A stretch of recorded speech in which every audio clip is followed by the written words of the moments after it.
एक पावन दिन गुरु पूर्णिमा, और उसी दिन हमारे को जिले में कलेक्टर मिले हैं गुरु प्रसाद जी। गुरु प्रसाद जी से जानते हैं इनके क्या क्या विजन रहेंगे। सर, आपका सबसे पहले तो डिजाना न्यूज में स्वागत है। आप खरगोन पहली बार आए हैं। आप चूंकि हमारा ट्राइबल एरिया है, तो मैं खास करके किसानों से संबंधित पूछूंगा कि किसान जिस तरीके से पीड़ित है, जैसे उसे खाद नहीं मिलता, बीज नहीं मिलता, ये सब चीजों के लिए आपकी क्या प्राथमिकता रहेगी? पहले तो आप सभी का बहुत बहुत धन्यवाद और आपके सभी दर्शकों का को मेरा नमस्कार। देखिए, कृषि प्रधान हमारा प्रदेश ही नहीं पूरा देश है, और कृषि जो है कि हमेशा हमारी प्राथमिकताओं में रहेगा।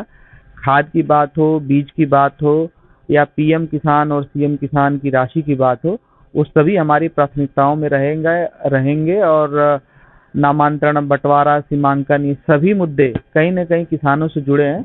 उनकी सतत जो है कि मॉनिटरिंग की जाएगी और जल्द से जल्द सभी समस्याओं का जो है कि निराकरण करने का प्रयास किया जाएगा। सर, हमारे शहर में और ग्रामीण क्षेत्रों में खास करके सड़कों का बड़ा अभाव है। कहीं जगह सड़कों के ठेकेदारों ने अगर ठेके भी ले लिए तो वो काम नहीं करना चाहते हैं। तो ये सड़कें, गड्ढे, पेचवर्क, क्या प्राथमिकता रहेगी?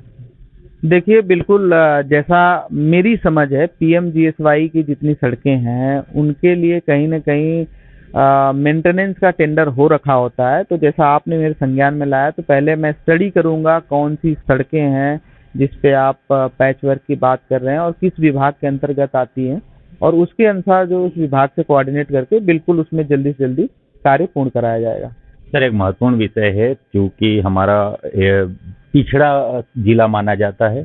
स्वास्थ्य में देखा जाए तो कई हॉस्पिटलों में गोली दवाई नहीं है, मशीनें नहीं है, या फिर वहाँ पे स्टाफ की कमी है, जिसकी वजह से काफी पब्लिक को परेशानी आती है। देखिए, इसमें कोई निसंदेह नहीं है कि स्वास्थ्य और शिक्षा जो है कि जिला प्रशासन के प्राथमिकताओं में से एक है, और स्वास्थ्य में जो भी कमियां हैं उसमें जो है कि हमें निरंतर काम करने की ज़रूरत है। और जो आपने समस्या मेरे संज्ञान में लाए, उस पे भी हम जो है कि उस समस्या के तह तक जाएंगे और देखेंगे उसका क्या सलूशन हो सकता है, और लोगों को ज़्यादा से ज़्यादा लाभ पहुंचाने का प्रयास किया जाएगा। सर, शिक्षा की बात करूँ तो ग्रामीण क्षेत्रों में कई जगह स्कूलों में टीचर दूर सुदूर होने की वजह से पदस्थ तो है, पर वो वहां तक पहुंच भी नहीं पाते। कहीं ना कहीं डिसिप्लिन की कमी लग रही है। देखिए, आप चूंकि ये विषय लाए हैं तो मैं आपको आपके संज्ञान में लाना चाहूँगा और सभी दर्शकों के भी संज्ञान में लाना चाहूँगा कि अब जो है डेली अटेंडेंस लगाना पड़ता है, ऑनलाइन अटेंडेंस सभी अध्यापकों को। तो सबसे पहले जो आपने ये बात कही है, मैं प्रयास करूंगा कि सभी अध्यापक ऑनलाइन अटेंडेंस की प्रक्रिया में अपने आप को रजिस्टर करें और डेली जो है वो अटेंडेंस देना शुरू करें, जिससे मॉनिटरिंग आसान होगी और उनमें डिसिप्लिन भी आएगा। सर, इसी को देखते हुए शायद सरकार ने एक पॉलिसी भी बनाई थी, ट्रांसफर नीति जो बनाई है सभी के लिए लागू होती है। पर यह भी देखने में आता कि कहीं 15 साल से एक टीचर वहीं के वहीं है और उसने अपने ऐसे नेटवर्किंग बना रखी है कि उसकी वजह से भी वो अटेंडेंस तो करवा लेता है, बाकी वहाँ अवेलेबल नहीं होता। देखिए, मैं फिर से कह रहा हूँ कि डिजिटल जो अटेंडेंस की बात है उसमें उस व्यक्ति को स्कूल आना ही पड़ेगा और स्वयं उपस्थित होकर ही वो अटेंडेंस लग सकती है। तो मैं इसकी मॉनिटरिंग करूंगा और देखूंगा कि क्या परसेंटेज है और कहाँ किस अध्यापक का जो परसेंटेज सबसे कम है, उसके अनुसार जो है कि कार्रवाई की जाएगी। सर, अगर स्वच्छता की बात करें तो चूंकि हम जिला मुख्यालय पे बैठे, यहाँ तो आप अभी समझेंगे भी, कई जगह अतिक्रमण है, कहीं जगह कूड़े के ढेर पड़े हैं। नगर पालिका उस पर पूरा ध्यान नहीं दे पाती, कहीं नगर पंचायतों में भी यही स्थितियां हैं। सरकार इतना खर्च करती है, सब जगह गाड़ियों के पैसे देते हैं कूड़ा उठाने के लिए, फिर भी स्वच्छता में हमारा जिला पिछड़ रहा है।